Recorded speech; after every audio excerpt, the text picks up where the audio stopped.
welcome everyone into another edition of the GSMC College Football Podcast, brought to you by the GSMC Sports Network. It is June 6th. I'm your host, as always, Tommy Brzee, and we have a great show for you today. We're going to start talking a little bit about NIL. The On3 Elite Series gave us some very interesting insights into how recruits look at NIL. Necessarily the way that you would think. So we'll break that down in the first segment. Then we'll get into a little bit of talk around the Hall of Fame. It sounds like the Hall of Fame is not necessarily doing what it's meant to do for college football, and I want to break down why that is and why we need to expand this a little bit in terms of just the number of people that get into the Hall of Fame every single year. But then we have a little bit of news out of North Carolina. It sounds like UNC and NC State might be forced to play Group of 5 teams like App State, Charlotte, East Carolina in the future, which I think would be a great move in this sport. And then we have a docuseries possibly coming to SEC that in 2024 would be an incredible thing to watch and definitely something that would give us a great thing to watch during the offseason.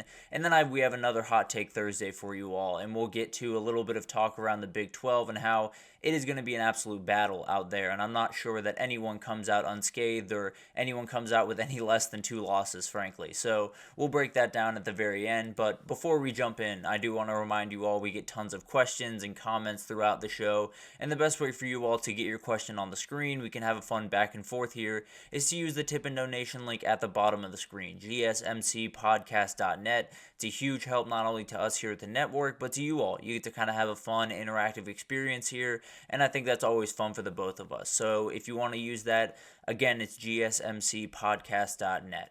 But let's jump right in, and let's talk about this new development around the On3 Elite Series that was down in Nashville last week, and there were a lot of developments that came out of there. There were tons of recruiting rumors, definitely some interesting different things that came out, but the most interesting came out a couple of days ago, and it was in relation to NIL, and they did a survey of most of the 41 blue chip recruits that were down in Nashville this past week. About 36 of them actually opted in, and they got some very, very interesting feedback about how they view NIL, what their NIL deals look like, and what they're most worried about in the NIL world. So let's start to break that down for you all, and I think one of the biggest things here is a lot of people, when you're watching college football today, and especially when you're looking at recruiting, it's all about NIL. This idea has been thrown around that, all these players care about is how much money they can make at a specific college, and that's just the end-all be-all for them.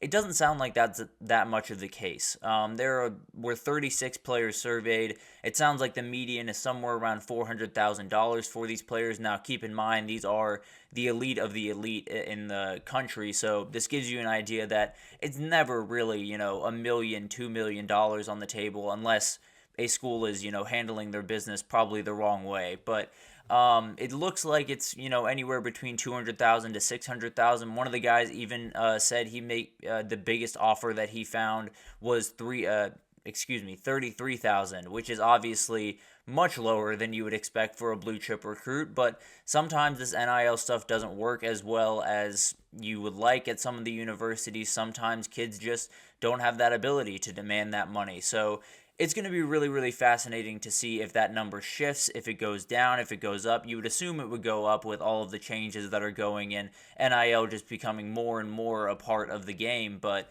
it's a very, very interesting thing. And I think the biggest thing here is 22 recruits provided details on the amount of money they desired and kind of what they wanted in NIL going forward. And 12 said they would be more than content to take less than their largest offer. And I think that's probably the biggest point that I want to drill in on here, because although it's only 22 kids and 12 of them, it's not the biggest sample size in the world. We'd love to see a bigger sample size, and maybe it does change for 3 or 4 star recruits where you want a little bit more NIL money up front because maybe that NFL money isn't coming down the road, or at least not as sure it's coming down the road as some of these blue chip recruits. So it'll be fascinating to kind of watch this. I think it is a very, very good sign when you look at recruiting in NIL. There is going to be tons of people in the recruiting world that do care about NIL above all else. That's just the way of the world. There's always going to be those people out there. But the reality is,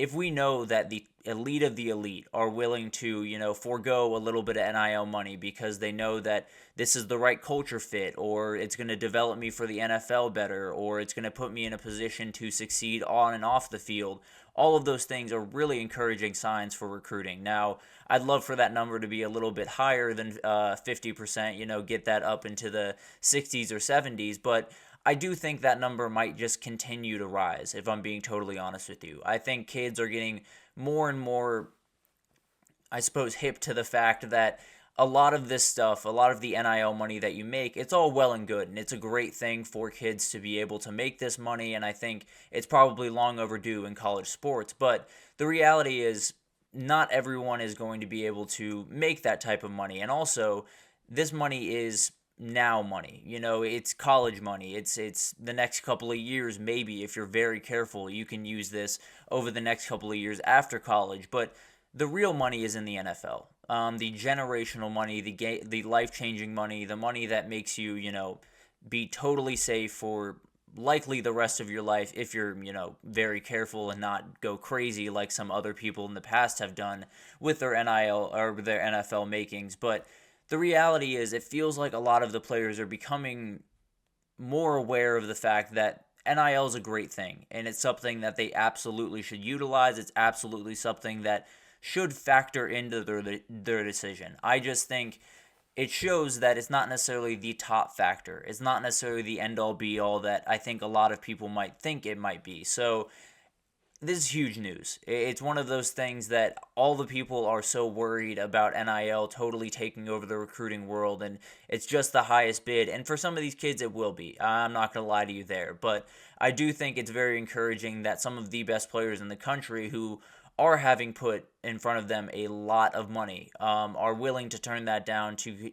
go to a place that makes them a little bit more comfortable, maybe makes them a little bit more money in the long run in the NFL. But one of the other interesting things they asked was, what was your biggest worry about the new NIL world, and kind of going into this with how are you going to talk to coaches and how are they going to treat you and that type of thing. And it all kind of went back to one thing. It all went back to, what if they lie to me? What if they, give me an idea of what I can make there and I don't actually get that? It's the Jaden Rashada way of things. In fact, one of the people literally wrote Jaden Rashada on the paper. So it gives you an idea of where these guys are coming from.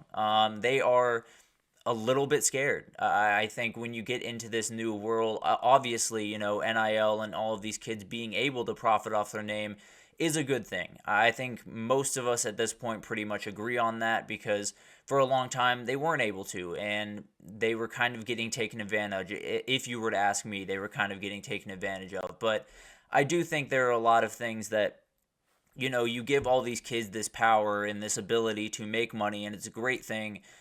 But then you kind of also give the power to the coaches to possibly manipulate these kids. And I'm not necessarily throwing stones at the coaches or saying they're absolutely doing this to, aggressively by any means. But it is the reality of the sport. You want the best kids on your team. You want to get them kind of by any means necessary.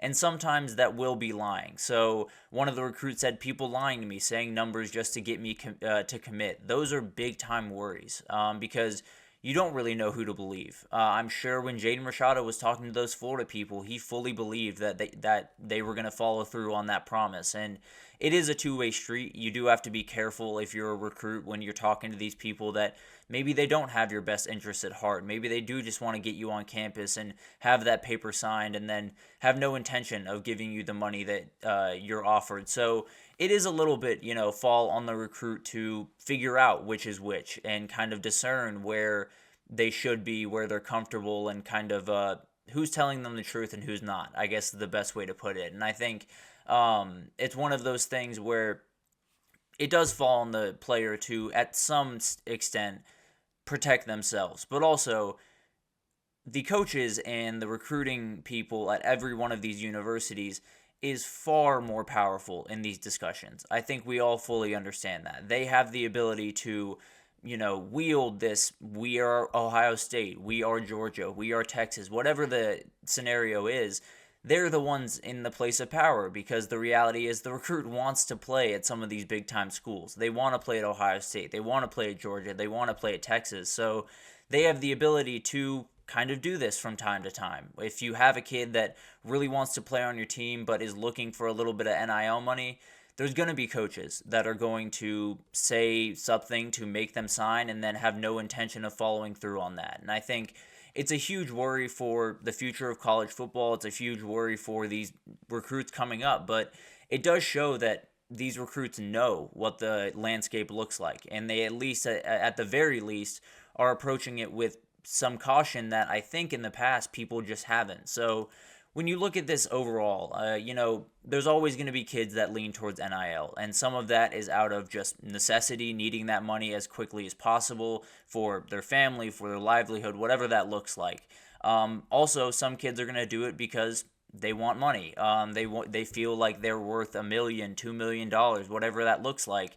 And frankly, I think those are the kids that you probably don't want in your program anyway. So it feels like this is becoming, NIL's getting to a place, I suppose, where kids want that money. They want to be in on those conversations. They absolutely want to be compensated, at least remotely fairly.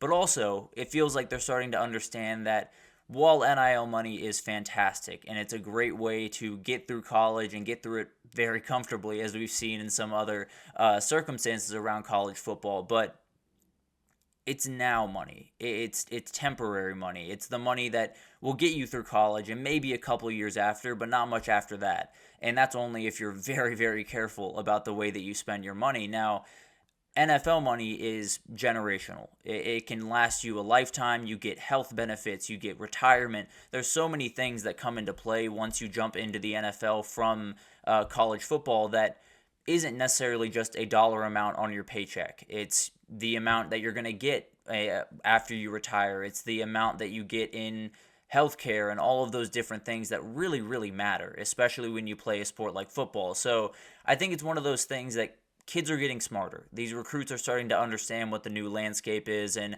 they're starting to realize that while NIL looks really shiny and beautiful and definitely something that you want to at least get a piece of the pie of, it shouldn't be the end-all be-all, and it sounds like it's really not. Now, all of this is, a fairly small sample size, and we'll see kind of this develop over time, but to me, I think this number is only going to increase. I think there's going to be more and more kids that are less concerned about NIL going forward, because more and more kids are realizing that it's kind of a dangerous game you're playing if you're going into these conversations only with NIL on your mind. So it'll be fascinating to watch. I think, fit, in my opinion, is comfortably the most important thing for a recruit. If you are comfortable at a university, you're going to have a lot of success, especially with how talented some of these kids are. As long as you're comfortable, you're walking onto the practice field feeling the best you ever felt, and, feeling really good about where you are, I think you're going to be okay. So it's going to be a fascinating thing to watch. I think all of this stuff is going to be